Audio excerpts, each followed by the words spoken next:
प्रणाम दोस्तों, आज के वीडियो में आपका बहुत बहुत स्वागत है।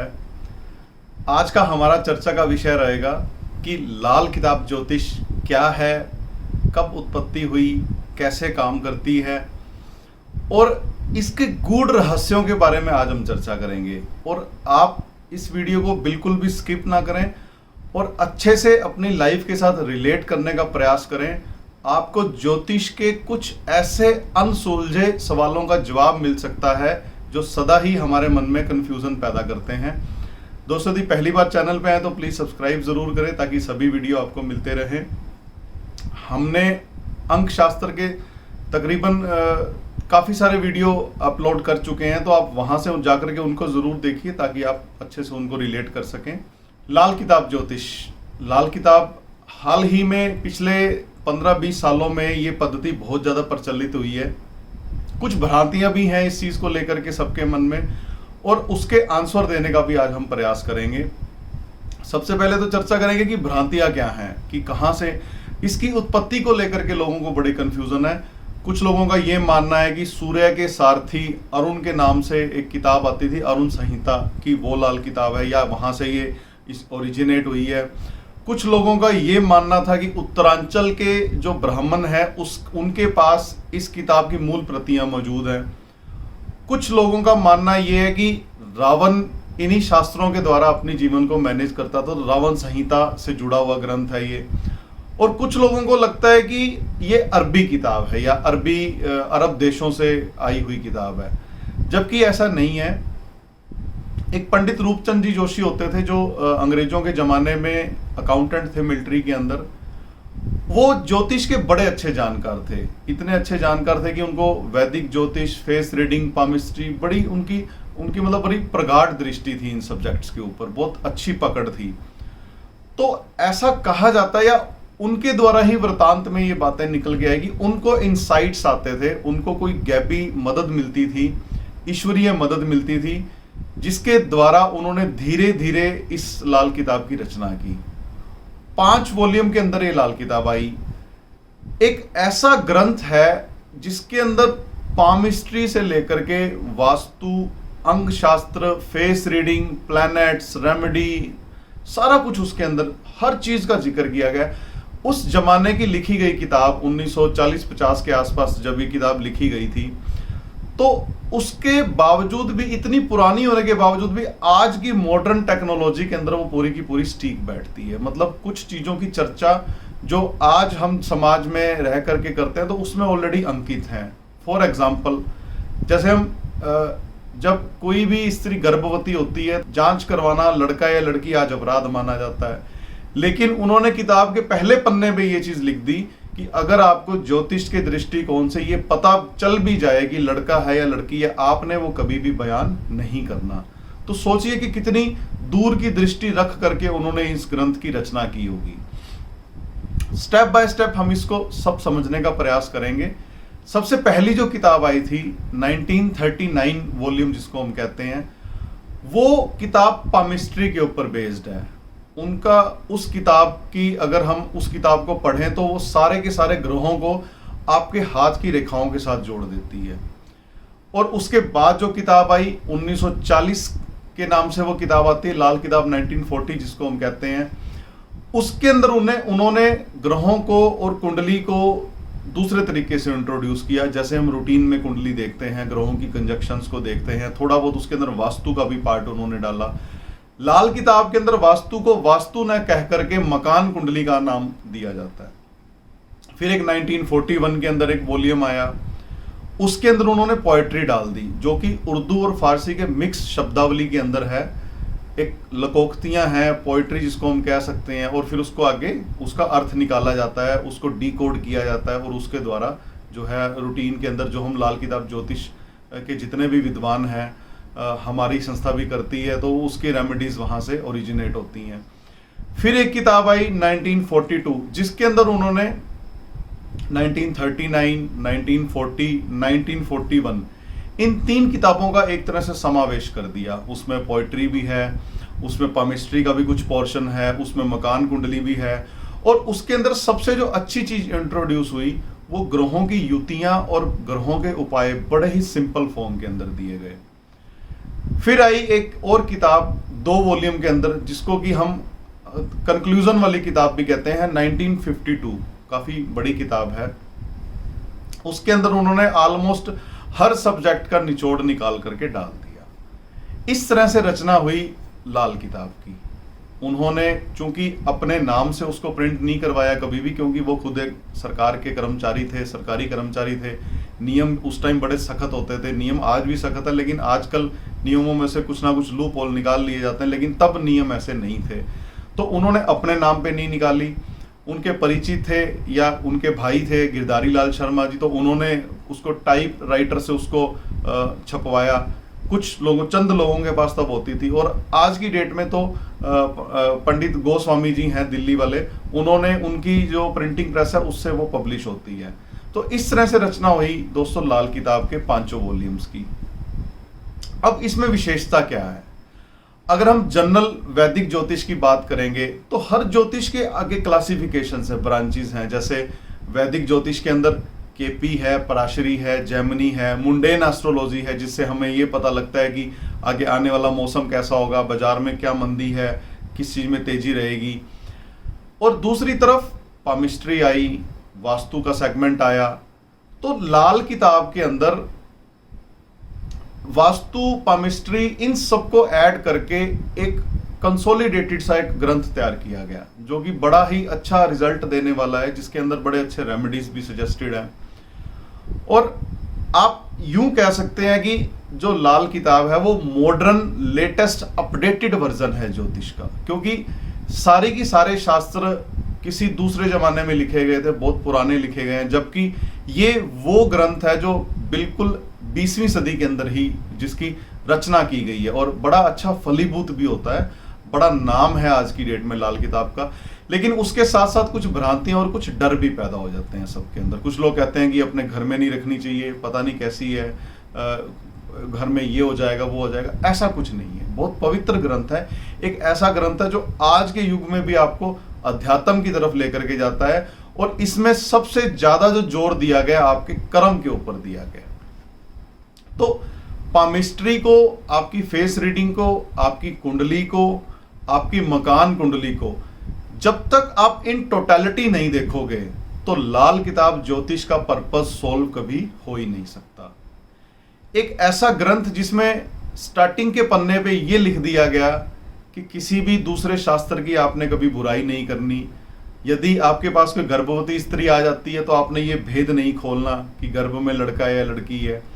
आपको किसी दूसरे के ऐब दूसरे को नहीं बताने, जिसको कि हम एक्ट ऑफ प्राइवेसी भी कहते हैं, कि जिसकी भी आप कुंडली देख रहे हो तो उसकी बातें आपने किसी से चर्चा में कभी नहीं लेके आनी। और सबसे इंपॉर्टेंट बात उसमें यह लिख दिया गया कि आपको अपने कर्मों को कैसे ठीक करना है, आपको हर प्लैनेटरी पोजीशन के हिसाब से क्या कर्म करने चाहिए और क्या कर्म नहीं करने चाहिए। थोड़े एग्जांपल्स भी साथ साथ हम लेंगे इस दौरान। और सबसे ज्यादा जो इसमें ब्यूटी जो इस किताब की है, ग्रहों की युतियां, कि जब सूर्य शनि के साथ बैठेगा तो क्या फल देगा, उपाय क्या करने हैं, 12 भावों में से किस भाव के अंदर कौन सा ग्रह किस ग्रह के साथ मिलकर के क्या फल देगा, रेमेडी क्या करनी है। जनरली वैदिक ज्योतिष के अंदर हम ग्रह दोस्त हैं, दुश्मन हैं, कितने इकट्ठे बैठे हैं, उसमें दूसरे सिद्धांत पे देखा जाता है। लेकिन ये एक ऐसा ग्रंथ है जिसमें साफ साफ ये लिखा गया है कि अगर आपकी कुंडली में ये वाली युति है तो ये फल होगा और ये आपको उपाय करना पड़ेगा। और इसके अंदर एक इंपॉर्टेंट चीज ये दी गई है कि आप उपायों से बड़ा कुछ कर सकते हैं जीवन में, लेकिन साथ में एक लाइन ऐड कर दी गई। सपोज मान लीजिए जो चीज आपकी किस्मत में है और उसमें कोई रुकावट आ रही है, उसमें ज्योतिष का उपाय काम करेगा। लेकिन कोई चीज यदि आपकी किस्मत में है ही नहीं तो आप कितने मर्जी उपाय कर लीजिए, आप उस चीज को जनरेट नहीं कर सकते। एग्जाम्पल के द्वारा मैं समझाता हूं। मान लीजिए आपके घर के पास से एक नदी गुजरती है, आपको उस नदी का पानी चाहिए, तो आप वहां पे एक पाइप डालोगे, एक मोटर लगाओगे, किसी भी तरीके से कोई एक रास्ता बना लोगे खोद करके अपने घर के आगे, ताकि पानी वहां तक पहुंच जाए, उसमें उसकी रुकावटें दूर कर दोगे। लेकिन यदि उस नदी के अंदर पानी है ही नहीं, तो आप जितनी मर्जी मोटर लगा लो, जितने मर्जी खड्डे खुदवा लो, कुछ कर लो, आपके घर तक उसका पानी नहीं पहुंच पाएगा, क्योंकि उसमें पानी है ही नहीं। तो लाल किताब हमें यह बताती है कि जो चीज आपकी किस्मत में नहीं है वो प्राप्त करने का कोई इसमें उपाय नहीं बताया गया। हाँ, आपकी जिंदगी में कोई चीज लिखी गई है, आपको ये चीज मिल सकती है, लेकिन कोई रुकावट आ रही है, तो उसको रेमेडीज के द्वारा कैसे दूर किया जा सकता है, ये इसके अंदर बड़ा खुल के चर्चा इसके ऊपर की गई है। इंस्ट्रक्शंस हमने पहले चर्चा कर ली कि आप कभी भी ये डिस्क्लोज नहीं कर सकते कि लड़का है या लड़की है किसी गर्भवती स्त्री के पेट में। मौत का समय किसी को नहीं बताना, आपको पता भी लग जाए किसी का हॉरोस्कोप देख करके तो उसमें बिल्कुल साफ साफ मना किया गया कि मौत का समय आप किसी को नहीं बताएंगे। और एक और महत्वपूर्ण बात लिखी गई है, किसी भी बात को अजमाए बिना अपने विचार प्रकट कर देना बिल्कुल बेमानी बात होगी। मतलब किसी भी बात को जब तक आप अच्छे से जांच के परख नहीं लेते, अजमा नहीं लेते, प्रैक्टिकली उसको करके नहीं देख लेते जब तक आप, तब तक बेवजह मन में वहम पैदा ना किए जाएं। फॉर एग्जाम्पल, हम किसी को कुछ भी सजेस्ट कर देते हैं जो हमने खुद नहीं किया होता, लेकिन जब तक आप किसी भी चीज को खुद नहीं आजमा लेंगे तब तक आप वो किसी को कभी भी सजेस्ट मत कीजिए, क्योंकि वो वहम पैदा करेगी। और अब एक महत्वपूर्ण बात जो लाल किताब के पहले पन्ने पे लिखी गई है, एक पोएट्री फॉर्म के अंदर लिखी गई है कि इंसान बंधा खुद लेख से अपने, लेख विधाता कलम से हो, कलम चले खुद कर्म पे अपने, झगड़ा अकल ना किस्मत हो। अर्थात सब कुछ आपके कर्मों के ऊपर आधारित है। आप अपनी किस्मत और आप अपनी कर्म से बंधे हुए हो। आपके कर्म से आपकी किस्मत बनती है। अभी जो आप किस्मत में भोग रहे हो वो पिछले कर्म है, साथ में आप किस्मत भी भोग रहे हो, साथ में आप नए कर्म भी कर रहे हो। ये आपकी आगे का भविष्य तय करेंगे। वो इसी जन्म का भी हो सकता है, वो अगले जन्म का भी हो सकता है।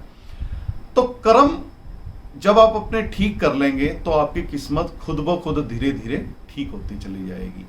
बहुत गहरी बात इसके अंदर कही गई है, बहुत ही जबरदस्त बात की गई है।